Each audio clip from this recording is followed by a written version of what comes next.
السلام عليكم ورحمة الله وبركاته. وعليكم السلام ورحمة الله وبركاته. بسم الله الرحمن الرحيم. الحمد لله رب العالمين، والعاقبة للمتقين، ولا عدوان إلا على الظالمين، والصلاة والسلام على أشرف الأنبياء والمرسلين سيدنا ومولانا محمد وعلى آله وأصحابه المجاهدين الطاهرين. أما بعد. Saudara-saudara kaum muslimin rahimakumullah, setiap kita muslim di dalam kehidupan ini selalu ingin dicintai oleh Allah Subhanahu wa ta'ala.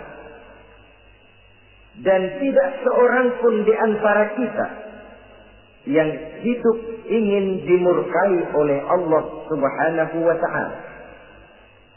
Jangankan lagi dimurkai Allah, dimarahi tetangga saja kita kadang-kadang sudah merasa tidak enak. Padahal bagaimanapun, kalau sekadar dimarahi tetangga, kita masih bisa menghindar, pergi atau pindah ke tempat lain. Tahun depan kita kembali lagi, barangkali sudah bisa berdamai. Tapi jikalau Allah yang murka kepada kita, padahal alam ini adalah miliknya belaka, rasanya kemana lagi langit tempat kita bernaung, dan kemana lagi bumi tempat kita berpijak. Setiap orang ingin dicintai Allah, tapi tidak setiap orang mau melakukan perbuatan-perbuatan yang kalau dikerjakannya Allah akan cinta kepadanya. Dan setiap orang tidak ingin dimurkai Allah, tapi orang kadang-kadang tanpa sadar melakukan perbuatan-perbuatan yang justru dimurkai oleh Allah Subhanahu wa ta'ala. Pada pertemuan kali ini, ingin saya sampaikan kepada hadirin satu hadis qudsi di mana Allah Subhanahu wa ta'ala berfirman melalui lisan Nabi besar Muhammad sallallahu alaihi wasallam, "Uhibbu salatan wa hubbi li salatin ashad." Aku cinta, kata Allah, kepada 3 macam golongan manusia, tapi aku lebih cinta lagi kepada yang 3 macam lagi. Jadi ada yang sekedar dicintai Allah, ada yang lebih lagi dicintai oleh Allah Subhanahu wa ta'ala. Siapa mereka? Mari kita ikuti satu persatu isi daripada hadis qudsi ini. Yang pertama, uhibbu ahlas sakha. Aku cinta, kata Allah, kepada orang-orang yang pemurah. Aku cinta kepada orang-orang yang ringan tangan, mempunyai kepekaan sosial yang tinggi, gemar menolong orang yang memang memerlukan pertolongan. Aku cinta kepada orang-orang yang semacam itu. Saudara-saudara kaum muslimin rahimakumullah, di zaman sekarang ini, seiring dengan makin tajamnya persaingan hidup, makin tingginya tensi ekonomi, antara tenaga kerja yang masuk pasaran dengan lapangan kerja yang tersedia jauh dari memadai, gaya hidup orang sesempit, semakin individualis. Timbullah sikap hidup elu-elu, gua-gua. Kepekaan sosial mulai lentur dan luntur, tapi tidak terwujud di dalam kehidupan sehari-hari. Padahal agama mengajarkan Allah cinta kepada orang-orang yang bermurah tangan, gemar melakukan pertolongan, peka melihat penderitaan dan kesulitan orang lain. Adalah Allah melebihkan rezeki sebagian kita dari yang lain. Dimaksudkan untuk saling tolong menolong, bahu-membahu, dan bantu-membantu. Sehingga dengan demikian, apa yang disabdakan Nabi dalam hadis, Ar-Rahimuna yarhamuhumur Rahman, irhamu ahlal ardi yarhamkum man fis sama. Orang-orang yang punya sifat belas kasih akan dikasihi oleh Allah Subhanahu wa ta'ala. Sayangi yang di permukaan bumi, nanti yang di langit akan sayang kepadamu, akan turun rahmatnya kepada kita bersama. Alangkah nikmatnya kehidupan ini, jikalau yang berkuasa menyayangi yang lemah lalu melindunginya, jikalau yang alim menyayangi yang awam lalu membimbingnya, jikalau yang kaya menyayangi yang miskin lalu mengulurkan tangan memberikan bantuannya, akan terciptalah rahmah dalam kehidupan. Tapi jikalau sebaliknya, yang berkuasa malah menindas dan menekan yang lemah, yang alim malah membodoh-bodohi yang memang sudah bodoh, sementara yang kaya menyantap yang miskin, akan terjadilah bala dan bencana dalam kehidupan. Bukan lagi rahmat yang turun, melainkan azab akan menimpa kita secara keseluruhan. Begitulah terdapat tirai halus yang memisahkan kita dari konsep ajaran agama kita yang luhur. Agama mengajarkan yadul ulya khairun min yadi sufla, bahwa tangan di atas lebih baik daripada tangan yang di bawah. Orang yang memberi lebih baik daripada orang yang menerima. Tapi yang kita praktekkan, kita selalu berada pada posisi tangan di bawah, menjadi umat yang manja, yang lemah, padahal bukan tidak punya potensi, tapi mungkin karena kita tidak pandai menginventarisir potensi. Kadang-kadang ada panitia pembangunan masjid, membangun masjid, meletakkan batu pertama, sekaligus jadi batu terakhir. Setelah itu la yamutu wa la yahya, hidup tidak kelihatan geraknya, mati pun tidak ketahuan kuburannya. Masjid impoten, pesantren terbengkalai, majelis taklim terlunta-lunta, rumah sakit Islam tak kunjung selesai. Tidak adakah orang Islam yang kaya? Banyak. Tidak adakah orang Islam yang punya posisi kunci, posisi basah, posisi menentukan? Banyak. Secara jujur kita harus berkata, yang belum banyak ialah yang mau berbuat atas nama dan demi kepentingan agamanya. Kita juga bukan tidak punya potensi. Kita tidak pandai menginventarisir potensi untuk kepentingan dan kemaslahatan kita bersama. Saudara-saudara kaum muslimin rahimakumullah. Dengan demikian, kita bisa lihat dalam kehidupan sehari-hari di masjid misalnya. Itu kalau hari Jumat kadang-kadang kita sengaja mau berangkat sholat Jumat tidak bawa uang. Maka yang paling lancar di masjid, kotak. Karena boleh lihat kotak itu, dari sudut ke sudut hampir tidak pernah macet. Lancar betul jalannya. Sekali macet, kotak 50, 100. Wajar kalau masjid-masjid kita lalu important. Bagaimana akan mengadakan kegiatan kalau tidak ada dana? Oleh karena itu pada kesempatan ini saya ingin mengetik, berbahagialah kita jikalau oleh Allah Subhanahu wa ta'ala diberikan kepercayaan berupa titipan, wa mal malu wal banuna illa wadai'. Harta dan anak-anak tidak lain satu titipan dari Allah Subhanahu wa ta'ala. Dan pada suatu saat titipan itu akan diambil oleh yang empunya. Allah cinta kepada orang-orang yang pemurah. Allah akan memberikan balasan yang berlipat ganda. Kalau saudara bersedekah kepada anak yatim, bukan yatim itu yang akan membalasnya. Kalau saudara membantu pembangunan masjid, bukan panitia masjid yang akan memberikan ganjarannya.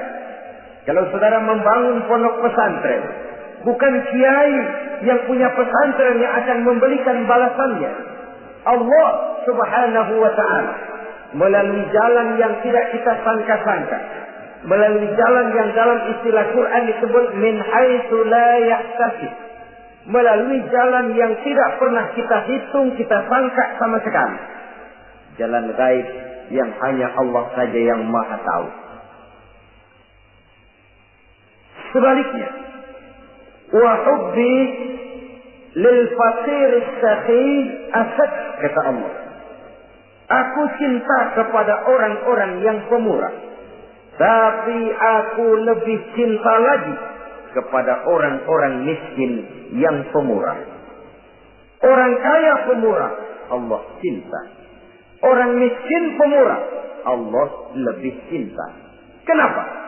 Kalau orang kaya sedekah 5.000 rupiah misalnya, orang miskin pun sedekah 5.000 rupiah, sama jumlahnya, sama ikhlasnya, sama halalnya, tapi besarnya pahala lebih besar sedekah si miskin yang 5.000 rupiah itu ketimbang si kaya yang juga 5.000 rupiah. Kenapa maka demikian? Oh, buat orang kaya uang 5.000 apalah artinya. Tapi buat si miskin, untuk jumlah 5.000 itu dia harus peras keringat, banting tulang, pergi pagi, pulang sore, kaki jadi kepala, kepala jadi kaki. Tapi kok dia berani bersedekah sejumlah sedekahnya orang kaya. Ini yang dinilai oleh Allah Subhanahu wa ta'ala. Saudara-saudara kaum muslimin rahimakumullah, sifat inilah yang dahulu dicontohkan oleh baginda Rasul. Bahkan apa yang beliau sedekahkan kepada orang lain biasanya adalah sesuatu yang lebih baik dari apa yang beliau pakai sendiri. Watak ini yang diikuti oleh generasi sahabat. Kita ambil contoh ketika terjadi perang Tabuk misalnya. Datanglah Sayyidina Abu Bakar Siddiq, membawa seluruh harta bendanya disumbangkan di jalan Allah. Melihat ini Nabi bertanya, "Hal tarakta li ahlika syai'an ya Abu Bakar?" Wahai Abu Bakar, begini banyak harta yang kau infakkan fi sabilillah ini, apakah buat keluargamu sudah kau tinggalkan? Sayyidina Abu Bakar dengan tegap menjawab, "Taraktu lahumullaha wa rasulahu." Sudah, saya tinggalkan mereka Allah dan Rasulnya. Saya tinggalkan mereka keyakinan, akidah, iman, bahwa kalau kami menolong Allah, menolong agama, Allah akan menolong kami. Bahwa kami tidak akan jadi melarat karena memperjuangkan agama. Bahwa kami tidak akan jatuh miskin kalau harta ini kami belanjakan di jalan Allah. Kami tinggalkan keyakinan itu kepada anak-anak dan istri di rumah. Sementara harta yang ada, seluruhnya kami bawa kemari. Keyakinan yang dimiliki oleh Sayyidina Abu Bakar Siddiq di zaman sekarang ini sudah merupakan keyakinan yang sangat langka. Kita belum yakin benar akan kebenaran janji Allah. Sehingga dengan demikian timbullah keraguan-raguan. Apa iya kalau saya belanjakan uang ini di jalan Allah akan ada balasannya? Apa iya kalau uang ini saya gunakan untuk melaksanakan ibadah akan datang balasannya? Padahal dalam hadis qudsi Allah menjanjikan, "Ana inda zanni 'abdihi." Aku ini, kata Allah, bagaimana menurut persangkaan hambaku saja kepadaku. Kalau dia sangka baik, insya Allah baik datangnya. Kalau dia sangka tidak, aku bagaimana menurut sangka hambaku kepadaku. Itulah sebabnya dalam segala hal kita harus husnuzan, berbaik sangka kepada Allah Subhanahu wa ta'ala. Saudara-saudara kaum muslimin rahimakumullah, inilah golongan pertama kekasih Allah, orang-orang yang dicintai Allah, orang-orang yang pemurah, yang sadar bahwa harta hanya sekadar titipan dari Allah Subhanahu wa ta'ala. Dan harta menurut Nabi, apabila sudah kita belanjakan di jalan Allah, dia akan berkata, pertama, kuntu qalilatan fakatsartani, jumlahku sebenarnya sedikit, tapi lantaran engkau sedekahkan aku, engkau belanjakan aku di jalan Allah, maka jumlahku jadi banyak. Kau sedekah 1000, dibalas 7000, dikali 10, dikali 100, masih ditambah wallahu yudha'ifu liman yasha. Allah melipat gandakan pahala kebajikan dari orang-orang yang dikehendakinya. Yang kedua, harta itu akan bicara lagi. Kuntu faniyatan fa'abqaitani. Aku ini sebenarnya fana, tidak kekal, berubah, relatif dan temporer, sirna oleh pergeseran masa dan pertukaran waktu. Tapi lantaran engkau sedekahkan aku, engkau belanjakan aku di jalan Allah, maka nilaiku jadi kekal, akan mendampingi engkau sampai di hadratullah azza wa jalla di akhirat nanti. Jadi harta yang kita tumpuk-tumpuk, yang kita sangka akan mengekalkan kita sampai tidak akan miskin 7 keturunan, dengan segala macam cara kita tempuh, dia bukan harta yang kekal. Yang kekal, yang kita belanjakan di jalan Allah subhanahu wa ta'ala. Itu milik kita yang benar-benar akan kita nikmati. Yang ketiga, harta itu akan berkata lagi, kunta harisi fal'ana sirtu harisaka. Dahulu kamulah yang menjaga saya, tapi sekarang setelah saya sedekahkan, setelah engkau sedekahkan aku, setelah engkau belanjakan aku di jalan Allah, bukan engkau lagi yang jaga aku, kata si harta, akulah yang akan menjagamu. Di dunia orang yang rajin sedekah, sedekahnya itu menolak bala, terhindar dari segala bencana dan musibah. Sementara di akhirat, sedekahnya itu akan menjadi dinding yang menjaga dia dari jilatan api neraka. Demikian harta yang sudah kita infakkan, kita belanjakan, kita sedekahkan di jalan Allah itu akan menjadi pejaga kita. Sehingga Nabi menyatakan, inna sadaqatal mar'il muslim tazidu fil umri wa tadfa'u mitatas su'i. Sesungguhnya sedekahnya seorang mukmin dapat menambah umur panjang dan menyelamatkan seseorang dari mati secara su'ul khatimah. Marilah kita melihat bahwa agama ini memerlukan kita, bahwa umat ini mengharapkan pengorbanan kita.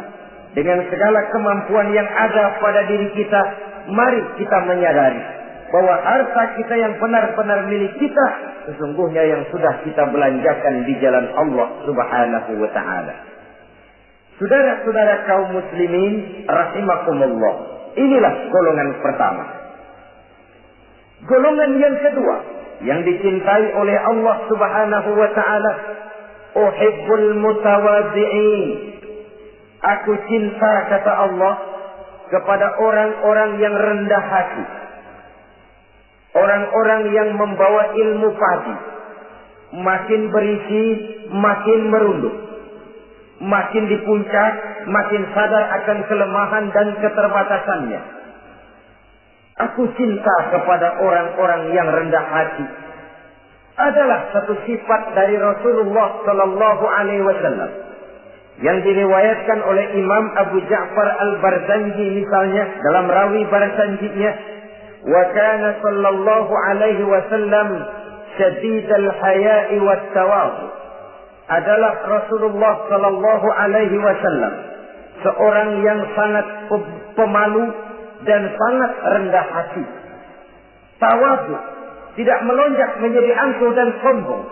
Walaupun beliau adalah asraful anbiya wal mursalin, nabi dan rasul termulia, imamul muttaqin, imamnya orang-orang yang bertakwa, rahmatan lil alamin, diutus sebagai rahmat bagi seluruh alam. Tapi tawaduknya demikian luar biasa. Ketika beliau terusir dari Mekah, kita bisa membayangkan meninggalkan kampung halaman, meninggalkan keluarga yang berbeda akidah, hijrah ke Madinah. Tapi pada lain kesempatan, ketika beliau dengan bala tentaranya masuk ke kota Mekah, dan orang-orang kafir Quraisy yang kita kenal dalam peristiwa Fathu Makkah itu, gentar hati mereka, sembunyi di dalam rumahnya masing-masing. Mereka masih ingat beberapa tahun yang silam, Dikala Nabi Muhammad dan para sahabatnya dikejar-kejar, terusir dari Mekah, hijrah ke Madinah. Sekarang Rasul kembali ke Mekah dengan segala keperkasaan bala tentaranya. Mereka berpikir, andai kata Muhammad mau saja membalas dendam, habis kita ini, habis tidak akan tersisa. Dahulu dia kita caci maki, dahulu dia kita usir, dahulu dia kita kejar-kejar untuk kita bunuh. Sekarang kita tidak berdaya. Muhammad dengan perkasa, dengan bala tentaranya yang gagah sekarang masuk ke kota Mekah. Apa yang harus kita lakukan? Mereka menunggu dan menunggu. Dan Nabi dengan gagah masuk ke kota Mekah bersama bala tentaranya. Apa ucapan yang pertama beliau lontarkan? Pembalasan dendam? Tidak. Mencari orang-orang yang dulu mengejar, memusuhi, mengancam akan membunuhnya? Tidak. Beliau tidak teriak-teriak, mana itu Abu Jahal? Mana itu Abu Lahab? Mana itu Abu Sufyan? Mana itu dulu orang-orang yang memusuhi saya dan sahabat saya? Ayo keluar kalau berani, ha? Tidak. Pidato ucapan pertama yang keluar dari bibir yang mulia itu sungguh di luar perkiraan kufar Quraisy. Apa jawab Nabi? Pidato Nabi, al-yauma yaumul marhamah. Tuan-tuan para Quraisy, tidak usah khawatir. Hari ini adalah hari yang penuh kasih sayang. Saya masuk ke kota Makkah semata-mata untuk menunaikan ibadah. Tidak akan ada balas dendam. Tidak akan ada pertumpahan darah. Siapa yang masuk ke Masjidil Haram dia aman. Siapa yang masuk ke Masjidil Haram dia senang, tidak akan diganggu barang sedikit pun. Bersih hatinya dari balas dendam. Tidak ada watak untuk menunjukkan kepungahan pada beliau berada di puncak kejayaan. Tidak. Ini yang disebut syadidul haya wa tawadu. Sangat rendah hati. Tidak melonjak menjadi angkuh dan sombong lantaran keberhasilan yang pernah dicapainya. Uhibbul mutawadhi'in. Aku cinta kepada orang-orang yang rendah hati. Makin berkuasa, makin rendah hati. Makin berilmu, makin rendah hati. Makin kaya, makin tawadhu. Wa hubbi lil ghaniyil mutawadhi asad. Tetapi kata Allah, aku lebih cinta lagi kepada orang-orang kaya yang rendah hati. Orang miskin tidak sombong, Allah cinta. Orang kaya tidak sombong, Allah lebih cinta. Sebabnya apa? Rasa-rasanya kalau ada orang miskin tidak sombong, memang sudah harusnya. Tapi kalau ada orang kaya, apa saja dia punya. Kebunnya ada di mana-mana, kendaraannya sejumlah keluarganya, uangnya, depositonya ada di berbagai bank, pabriknya banyak. Apa saja dia punya, tapi tidak sombong, tawadhu. Ini yang lebih dicintai oleh Allah Subhanahu wa ta'ala. Saudara-saudara kaum muslimin rahimakumullah. Oleh karenanya, hadis qudsi ini menanamkan kesadaran kepada kita bersama bahwa yang pantas untuk sombong hakikatnya cuma Allah saja. Itu sebabnya salah satu asma'ul husna Allah disebut al-mutakabbir. Kalau Allah sombong, wajar, karena memang tidak ada Tuhan lain selain Allah. Alam dan seluruh isinya adalah miliknya belaka. Tidak ada satupun yang bisa mengklaim. Al-mutakabbir huwallah. Yang pantas sombong hanya Allah Subhanahu wa ta'ala. Saudara-saudara kaum muslimin rahimakumullah. Yang ketiga, orang yang dicintai oleh Allah Subhanahu wa ta'ala, uhibbus saibin. Aku cinta kepada orang-orang yang bertaubat. Kepada orang-orang yang apabila berbuat kesalahan, dia segera sadar. Dijadikannya kesalahan itu sebagai satu pelajaran untuk tidak diulanginya lagi pada masa yang akan datang. Adalah lebih baik kita mulai dari kertas yang kelabu, hitam sekalipun. kalau akhirnya akan menjadi lembaran-lembaran yang putih. Ketimbang kita mulai dengan lembaran yang putih, kalau akan ditutup dengan lembaran-lembaran hitam noda yang tidak berhapus. Allah Subhanahu wa ta'ala Maha Pengampun, Pengasih dan Penyayang. Ia akan memaafkan segala perbuatan yang bersifat salah dari hamba-hambanya, asalkan tidak diulanginya lagi. Manusialah yang sering kejam, membiarkan dirinya larut dan hanyut diseret arus dosa. Ia sadar itu satu kesalahan, tapi tidak berupaya untuk menyelamatkan dirinya sendiri. Apakah itu berupa yang namanya judi, minuman keras, menipu orang lain, durhaka kepada kedua orang tua, jahat kepada tetangga, suka memfitnah orang lain. Dibiarkan dirinya hanyut di dalam lembah dosa tanpa upaya penyelamatan sama sekali. Atau kadang-kadang mengulur waktu. Nanti saja sudah tua-tuaan taubatnya. Padahal waktu tidak pernah main-main. Uhibbut taibin, aku cinta kepada orang-orang yang mau bertaubat. Wa hubbi lisabit taib asad, tapi aku lebih cinta lagi kepada orang-orang muda yang mau bertaubat. Apabila orang tua bertaubat, Allah cinta. Anak muda bertaubat, Allah lebih cinta.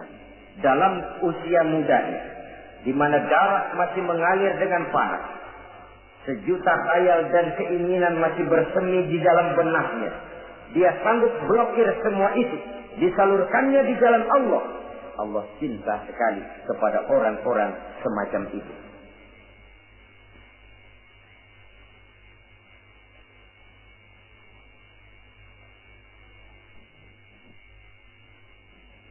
Saudara-saudara kaum muslimin rahimakumullah. Kalau tadi sudah saya jelaskan 3 golongan orang-orang yang dicintai Allah, yakni para kekasih Allah.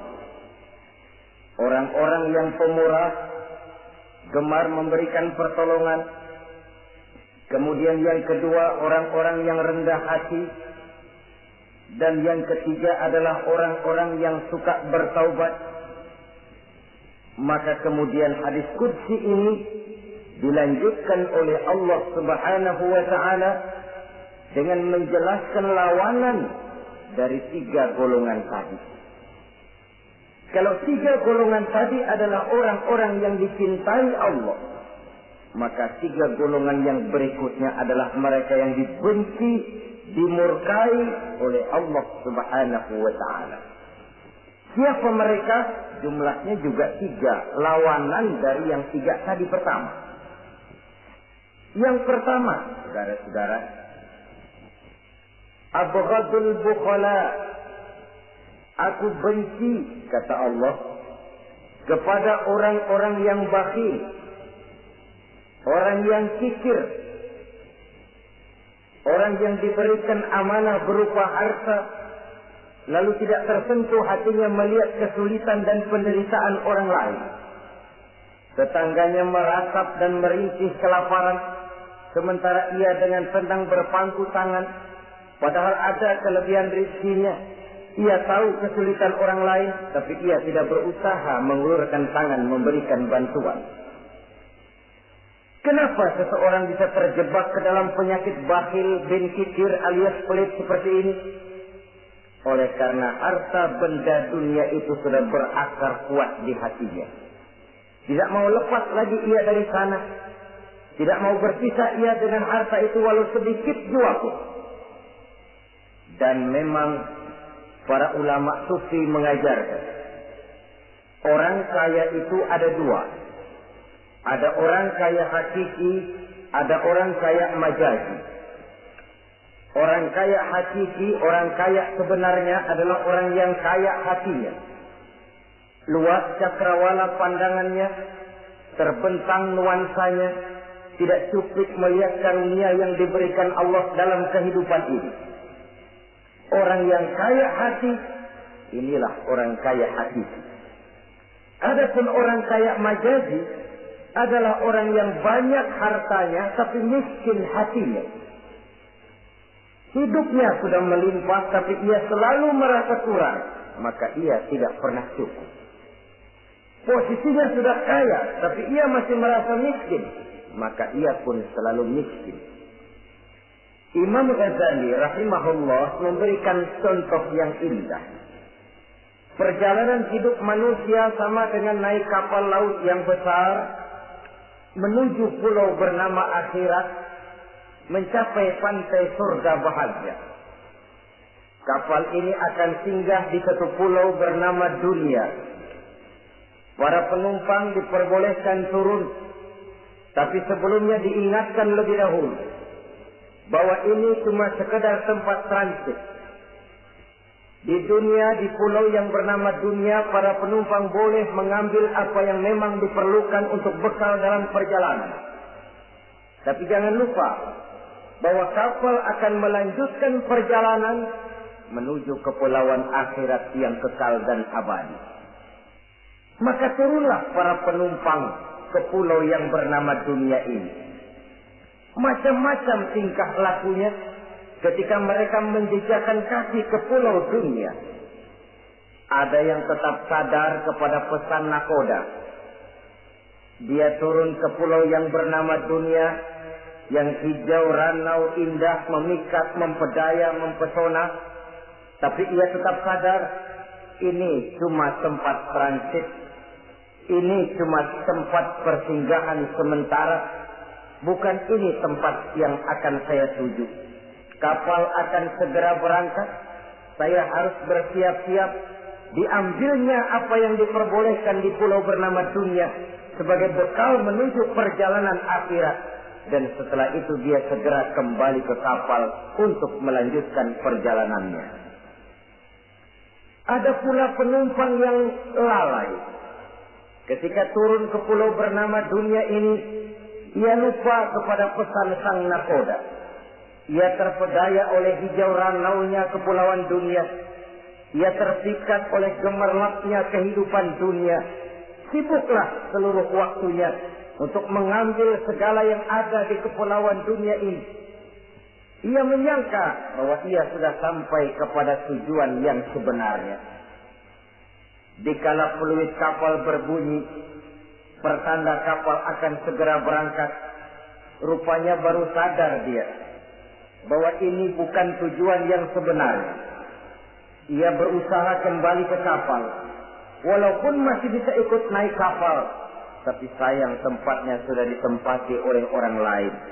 Inilah contoh dari orang-orang yang kehidupan dunia telah melalaikan mereka daripada tujuan akhirat. Yang lebih celaka adalah nasib penumpang ketiga. Mereka yang tertinggal sama sekali di kepulauan dunia ini. Mereka lah orang-orang kafir, orang-orang munafik, orang-orang musyrik. Bagi mereka surgalah dunia ini. Bila kehidupan dunia berakhir pula lah surganya sampai di sini. Ia menyangka sudah sampai kepada terminal akhir, padahal cuma sekedar halte, tempat di mana kapal singgah sebentar saja untuk melanjutkan perjalanan menuju kepulauan akhirat yang kekal dan abadi.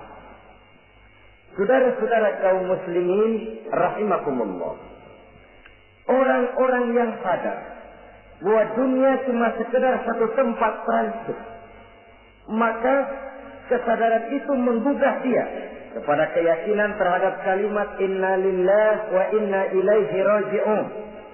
Segalanya datang dari Allah, segalanya akan kembali kepada Allah. Tidak ada yang dibawanya saat ia terlahir ke alam dunia ini. Dan tidak akan ada yang dibawanya kembali saat ia keluar meninggalkan alam dunia ini. Kecuali iman dan amal soleh yang dikerjakannya di dalam kehidupan kita. Bukan bakhil yang menyebabkan orang cepat jadi kaya. Bukan pemurah yang menyebabkan orang jatuh miskin dan bangkrut. Tetapi kesadaran bahwa segalanya datang dari Allah, segalanya akan kembali kepada Allah, akan membuat kita walaupun memiliki harta dan benda, tapi ia tidak berurat dan berakar di dalam hati. Abghadul bukhala, kata Allah, Aku benci kepada orang-orang yang bakhil. Kadang-kadang jangankan untuk orang lain, untuk kepentingan agama, dirinya sendiri saja tidak bisa menikmati kekayaannya. Kaya dia sebenarnya, tapi dia tidak sadar akan kekayaannya. Lebih celaka lagi, dia tidak tahu untuk apa kekayaan itu akan dipergunakan. Lahirnya mazhab materialisme, hidup serba cukup, serba ada, seperti yang kita lihat di negara-negara yang makmur, di Eropa bagian barat misalnya. Keluarga-keluarga jet set yang akhirnya bingung karena kebanyakan harta. Kalau kita di timur umumnya bingung karena tidak punya harta. Di sana orang bingung karena kebanyakan harta, mau diapakan harta itu. Akhirnya timbullah gaya hidup yang aneh-aneh. Membentuk klub-klub nudis terlepas dari pergaulan dunia ramai. Bergerombol tidur di gua-gua. Padahal rumahnya macam istana, kamarnya 37, ada kolam renang, ruangan ber-AC. Kemana pergi mobil sejumlah keluarga. Dari merek-merek yang mewah, keluaran mutaakhir. Tidak puas mobil punya kapal pesiar, kapal laut. Tidak cukup kapal laut punya kapal pesawat terbang pribadi. Apa yang dimau uangnya bisa bicara. Tapi akhirnya lalu sampai kepada titik jenuh. Sampai kepada yang namanya frozen emotional attitude. Dan sikap batin inilah yang pada akhirnya mendorong seseorang untuk sampai kepada tingkat yang disebut tamak, rakus, serakah. Dan mental semacam ini tidak hanya membahayakan bagi pribadi yang punya watak, tapi juga bagi lingkungan, bagi masyarakat. Bahkan dalam skopnya yang luas, bagi pertumbuhan suatu bangsa, bagi pertumbuhan suatu negara. Sikap-sikap tamak, rakus, serakah, mau menang sendiri, mau kuasa sendiri, mau basah sendiri, mau kaya sendiri, berkaitan dengan orang lain, adalah sikap-sikap yang tidak saja bertentangan dengan ajaran agama kita, tapi juga bertentangan dengan falsafat dasar kehidupan bangsa kita, yakni Pancasila. Saudara-saudara kaum muslimin rahimakumullah. Lawanannya kemudian Allah menyatakan, wa bughdi lil ghaniyil bakhil asyad. Aku benci kepada orang yang bakhil, tapi aku lebih benci lagi kepada orang-orang kaya yang bakhil. Kalau orang miskin pelit, barangkali masih orang berkata pantaslah dia itu pelit, miskin. Tapi kalau kaya, bakhil, kaya, pelit, rasanya orang menyayangkan. Apa saja dia punya, tapi bakhil, pelit, tidak sadar bahwa itu adalah amanah Allah yang satu saat akan dimintakan pertanggungan jawab di padang mahsyar nanti. Inilah golongan pertama yang dibenci oleh Allah Subhanahu wa ta'ala. Golongan yang kedua, abghadul mutakabbirin. Aku benci kepada orang-orang yang sombong. Baik sombong oleh karena kekuatan, wewenang, jabatan. Baik sombong oleh karena ilmu pengetahuan, skill, keahlian, kemampuan. Baik sombong oleh karena harta benda dan kekayaan. Sombong dalam segala bentuknya tidak disenangi oleh Allah Subhanahu wa ta'ala. Inilah yang saya maksud tadi dengan membawa ilmu padi seharusnya. Semakin berisi, semakin merunduk. Sebab pepatah orang-orang tua kita bilang, air beriak tanda tak dalam, tong kosong bunyinya nyaring. Orang belajar silat kalau baru dapat 2-3 jurus memang genit, bukan main. Sesuatu yang barangkali sudah lumrah dalam kehidupan. Tapi yang diajarkan oleh agama, abghadul mutakabbirin, aku benci kepada orang-orang yang sombong. Al-Quran syarat dengan contoh-contoh baik dari perjalanan sejarah baik dari perjalanan para hidup para nabi dan para rasul, seluruhnya merupakan tampil, contoh dan ibarat bagi kita bersama. Fanzuru kaifa kana akibatul mukazzibin. Fanzuru kaifa kana akibatul mujrimin. Berjalanlah kamu di permukaan bumi, lihat bagaimana akibat yang diderita oleh para pendusta. Lihat bagaimana akibat yang diderita oleh para pembuat dosa, oleh orang-orang yang sombong, angkuh, songkat dan takabur. Mereka satu demi satu mengalami kehancuran, tenggelam di perut sejarah. Kurang apa Fir'aun? Kurang apa Raja Namrud? Kurang apa Raja Abrahat? Tentaranya gagah perkasa, kekuasaannya luas, istananya megah dan besar, pengawalnya gentayangan di mana-mana, intelnya selalu siap siaga menjaga keamanan. Sang raja diraja, entok waktu berputar masa beredar, tenggelam oleh perputaran waktu dan peredaran zaman. Tidak ada satu keabadian dalam kehidupan ini. Akankah kita melahirkan Fir'aun kelas baru, Namrud di zaman modern, Abrahat gaya kini, yang semakin berada di puncak kekuasaan semakin lupa diri dan lupa daratan, menjadi orang yang hanya mau benar sendiri, adil sendiri, makmur sendiri, tidak peduli menari di atas bangkai dan penderitaan orang lain. Akankah kita melahirkan korun gaya baru yang sombong oleh karena harta kekayaan yang berlipat ganda?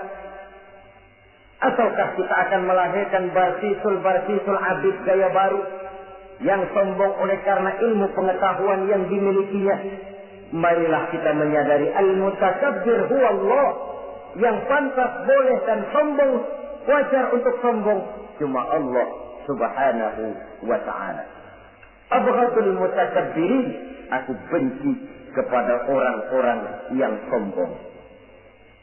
Saudara-saudara kaum muslimin rahimakumullah, lawanannya kata Allah, selebihnya wa bughdi lil faqiril mutakabbir asad.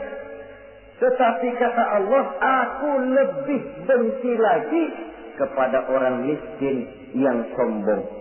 Ini yang sudah tidak punya pilihan. Orang pintar sombong barangkali lumayan, goblok sombong minta ampun. Pejabat sombong barangkali karena punya pangkat. Rakyat sombong, apa yang mau disombong?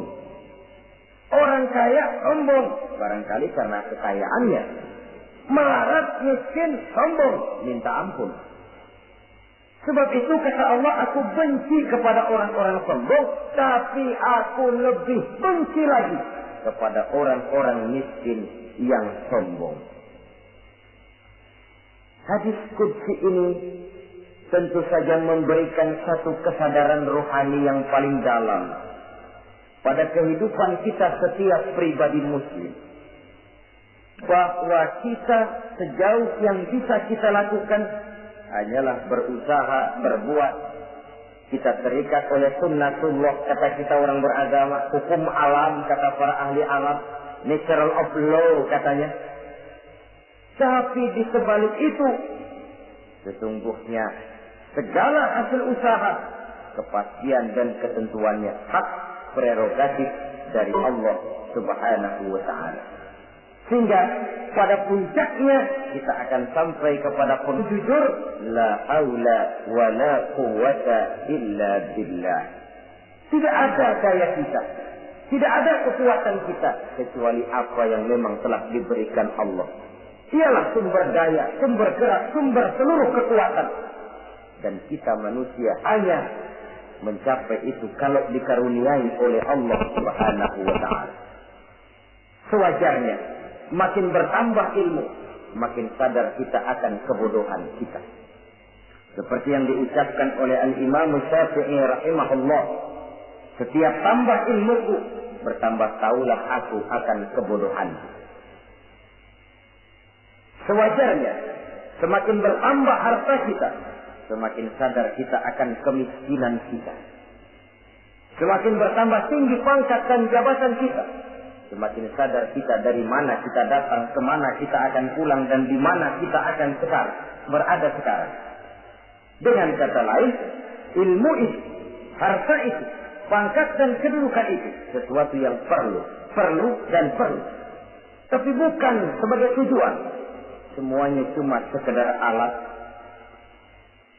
Tujuannya apa? Jangka panjang di akhirat untuk mencapai ridho Allah. Jangka pendek di dunia ini harus menjadi rahmatan lil alamin. Bagaimana ilmu itu jadi rahmah bagi lingkungan? Bagaimana kekuasaan itu jadi rahmah bagi lingkungan?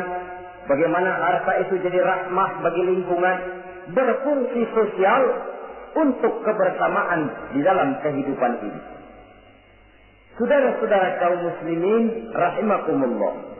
Inilah golongan kedua yang dimurkai oleh Allah Subhanahu wa ta'ala.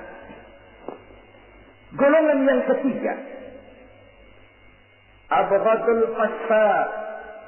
Aku benci, kata Allah, kepada orang-orang yang berhati keras, berhati batu, tidak mempan nasihat, baik nasihat itu datang dari Allah, baik nasihat itu datang dari orang lain, baik nasihat itu datang dari dalam dirinya sendiri, atau bernasihat yang dipandangnya, yang dilihatnya dalam segala gerak kehidupan. Satu hari bahkan beberapa sahabat pernah menghadap Rasulullah Sallallahu Alaihi Wasallam. Ya Rasul, jikalau sekarang ini kami nyaris tidak punya problem, artinya semua problem kami tuntas. Sedikit kami bingung, tuanlah tempat kami bertanya. Kami tidak mengerti hukum, tuan tempat kami meminta fatwa. Kami ingin mendapat petunjuk, kepada tuan kami mengadu. Tapi nanti kalau satu saat tuan telah berangkat meninggalkan kami ya Rasulullah, menghadap Allah Subhanahu wa ta'ala, tinggallah kami hidup tanpa bimbingan tuan. Kemana lagi kami harus minta nasihat? Baginda Rasul senyum. Kemudian beliau menjawab, taraktu lakum nasihatain. Kamu tidak usah khawatir. Kalaupun pada satu saat nanti aku berangkat meninggalkan kamu semua, kembali menghadap Allah Subhanahu wa ta'ala, kamu tidak perlu bingung. Tempat kamu minta nasihat ada, tempat kamu bertanya ada, tempat kamu minta fatwa dan kepastian hukum ada. Taraktu lakum nasihatain.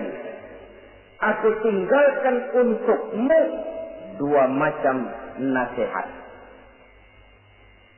Pertama, yang aku tinggalkan kepadamu itu nasihat yang pandai bicara. Yang kedua, yang aku tinggalkan kepadamu itu nasihat yang diam saja. Sahabat lalu bertanya, kalau nasihat yang bisa bicara itu apa ya Rasul? Beliau menjawab, Al-Quranul Karim.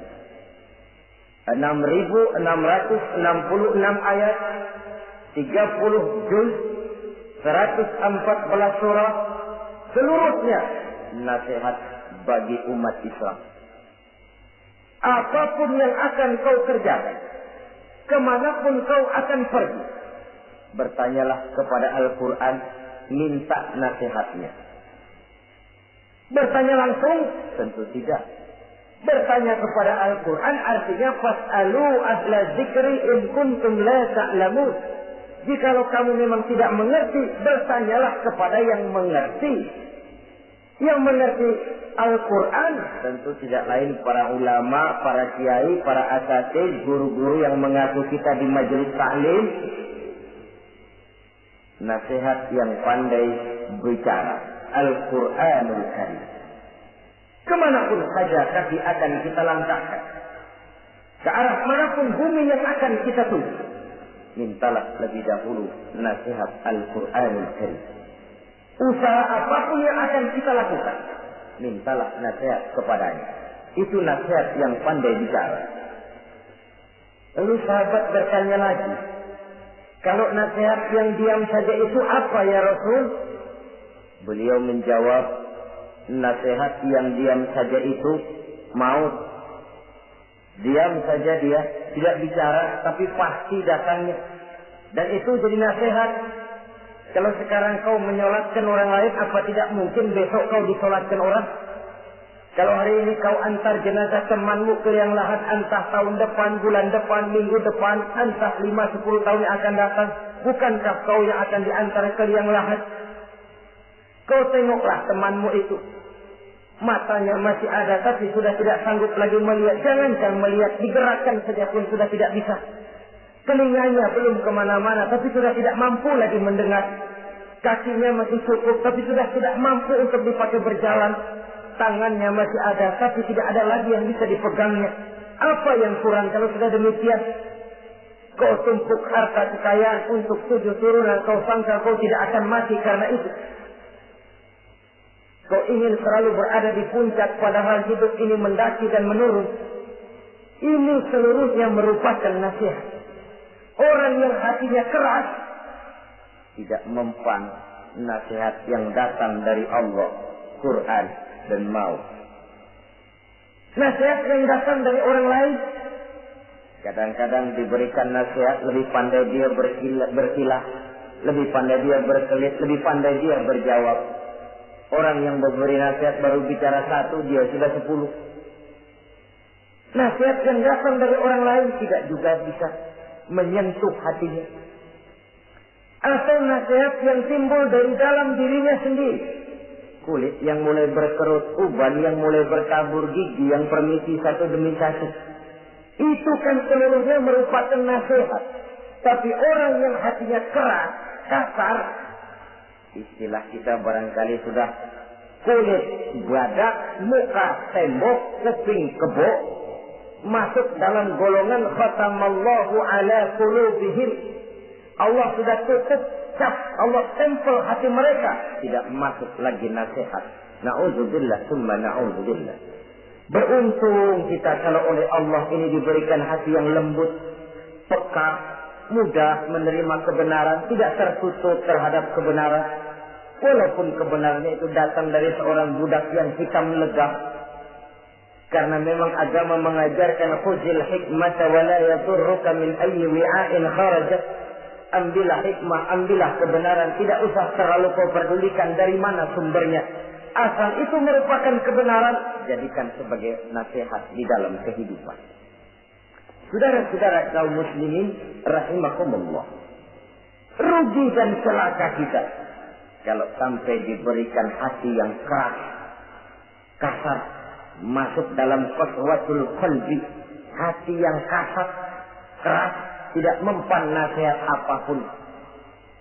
Kalau kadang-kadang masuk telinga kanan, keluar lagi telinga kiri, tidak pernah singgah di lubuk hatinya walau sebentar sekalipun. Tidak pernah transit, atau kalaupun transit seperti air di daun talas, mudah bergoyah ke kiri dan ke kanan. Allah benci kepada orang-orang yang hatinya keras. Selanjutnya, wa bughdil syekhil fasik asad. Tapi kata Allah, aku lebih benci lagi kepada orang tua yang hatinya keras. Tua-tua keladi katanya, makin tua makin menjadi. Kalau ada anak muda bandel, nakal, setidaknya orang masih punya harapan. Masih ada orang berkata, ya doain aja dah, mudah-mudahan dia makin dewasa, makin lurus jalan hidupnya, makin benar langkahnya, makin sadar rasa keagamaannya. Masih ada ucapan seperti itu. Tapi kalau sudah tua, malah makin gila, orang sudah habis harapan. Paling orang bilang, tuh aki-aki udah asar, udah maghrib, udah dekat ke lubang kubur, bedung menggerib masih nyingsot aja di perapatan. Saudara-saudara kaum muslimin, habis rasanya harapan orang.